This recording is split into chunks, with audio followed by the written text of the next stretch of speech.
आवाज बंद बाकीच्यांचा. आणि स्वराज्य मिळवले, ज्यामुळे आज आपण स्वतंत्र देशात मानाने जगत आहोत. आज जो अभिमानाने तिरंगा फडकवला त्या प्रत्येक रंगामध्ये एकता दडलेली आहे.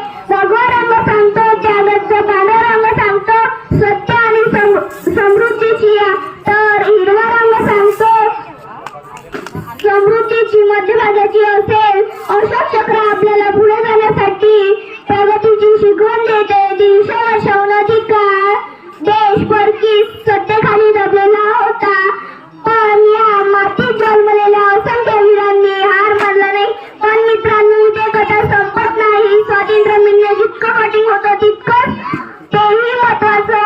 आज आपण स्वतंत्र आहोत, पण या खऱ्या अर्थाने आपल्या होण्यासाठी